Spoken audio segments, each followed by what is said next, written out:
things we found is that the companies and people that win are not those that respond quickly to change and new opportunities. They're not those that respond quickly to new opportunities. They are the ones that create the new opportunities. They are the ones that are out in front of the wave rather than always trying to catch the wave. They're the ones that are proactive, not reactive. They're the ones that are making things happen, not let's wait and see what happens. You wait and see, and you're already way behind the wave. Things move so fast now. We call those organizations and people change ready. And change ready organizations are doing a couple of things. They're always challenging the status quo, the way we've always done things. You know, they're always looking for the sacred cows, and we'll talk about that in a little while. The old systems and strategies and policy and procedures always used to work, but now become outdated, but they're being used anyway. So they're always looking to challenge the old ways, and at the same point, they're looking for bold, innovative, out-of-the-box, new ideas, new opportunities, and new possibilities. So basically, change-ready organizations always rethinking the rules of the game, redefining their role, their connection with the customer, and looking to reinvent the game. So that's what we're going to kind of get into today. Dr. Robert Kriegel has been called one of the country's leading authorities in the field of change and performance. He's a New York Times best-selling author, If It Ain't Broke, Break It, and Sacred Cows Make the Best Burgers, which made Businessweek's bestseller list. Bob's latest book on innovation and out-of-the-box thinking is How to Succeed in Business Without Working So Damn Hard. Dr. Kriegel is a commentator on NPR's Marketplace program, has done 2 PBS specials, a former All-American athlete and ESPN commentator. Kriegel is a pioneer in the field of sports psychology who has coached both Olympic and professional teams. Ski Magazine said his book, Inner Skiing, set skiing ahead 10 years. Dr. Kriegel has taught at Stanford's Executive Management Program and was an advertising executive at Young at Rubicon for major accounts. One of the most in-demand business speakers, Dr. Kriegel has given presentations to companies and associations around the world.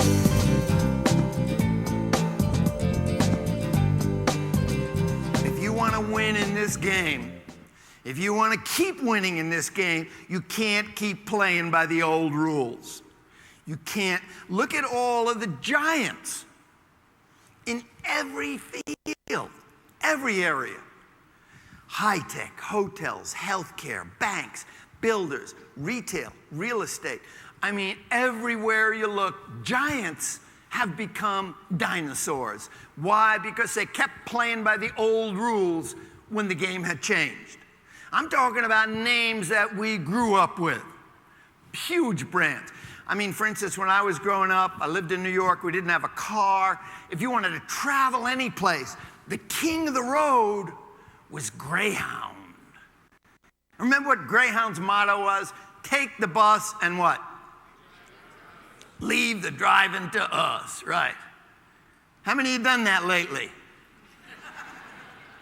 I mean, you got to be like Rambo to even go into a bus terminal these days, right? What happened? The king of the road has become roadkill. You know, you got some big goals, 1,500 new restaurants. The most common response I see all over is, bum, bum, bum, bum, pedal to the metal. Work harder, work faster, work longer hours. 24/7, you know, everybody's working. I got my beeper in my backpack. I got my cell phone under my pillow. Anytime you want to get me, you can get me. I'm ready. When you buy into that, you get what I call the gatas. You know what the gatas look like at a work day? They look like this. I gotta get more business. I gotta check the numbers on this. I gotta make sure my people are motivated. Check the restaurant, make sure it's clean. I gotta make sure we do some new promotion. Check the numbers, meet with my attorney. Get over to the meeting over here. See the guys over here. Motivate these guys over here. I gotta read this paper over there. 2 weeks forecast. I gotta read this, write this, fix this, fax this, sign this, send this, check my voicemail, email, your mail, get on my BlackBerry, Blueberry, Raspberry. I'm gonna get everything. I'm gonna get a life.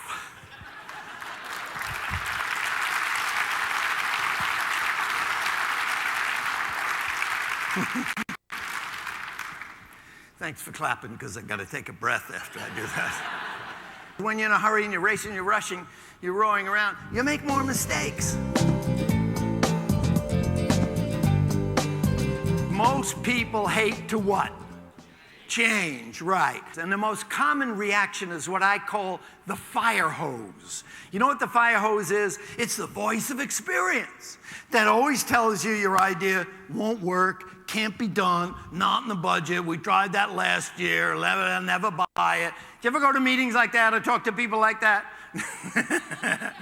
I'm going to tell you a way that you can deal with the fire hose, because you're going to get it, you're going to go back, you've had a lot of great ideas at this conference, a lot of great thinking. You're going to come back with new ideas and you're going to run into the fire hose. The minute you challenge people, you get a lot of fire hosing. So I put this on the table. See this, a little squirt gun. I said, if anybody fire hoses any idea, give them a little squirt. It's kind of cute. So the meeting starts. It's going okay. But for every idea that came up, there was one guy in that meeting from the legal department.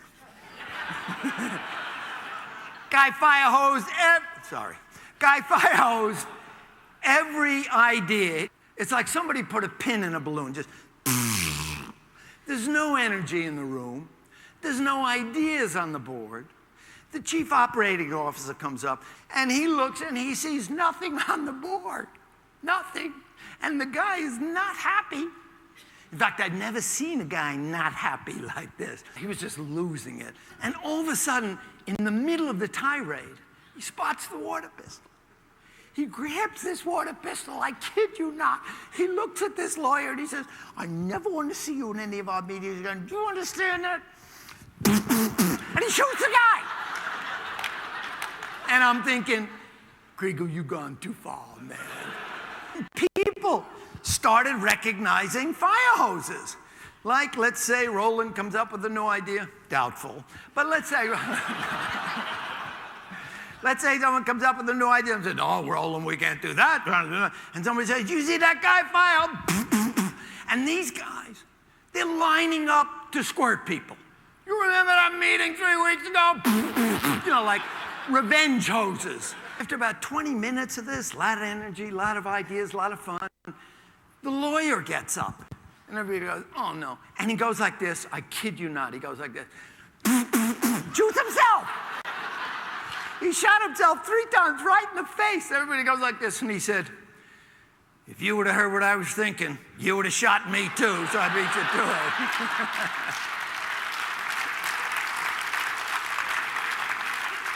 As a leader, as the head of a family, you know, one of the key things is you got to stoke the fires, not soak it. Stoke the fires, not soak it. Look at Tiger Woods, for example. Remember what he did after he won his first Masters? Remember what he did after that? He won by what? How many strokes? 102 strokes? Or so? I mean, it was incredible. He was the best anybody ever saw. And what did he do right afterwards? He took off. He took off for 9 months. How come? Well, I want to work on my game. I got a couple of things I really want to improve, get to the next level. Again, elevate. Wanted to elevate his game. The guy was already the best, but that's what the best do. I talked to the head of Toyota at one point, the number 3 guy. They just revamped their whole assembly line. Now, Toyota is the most successful automobile company in the world.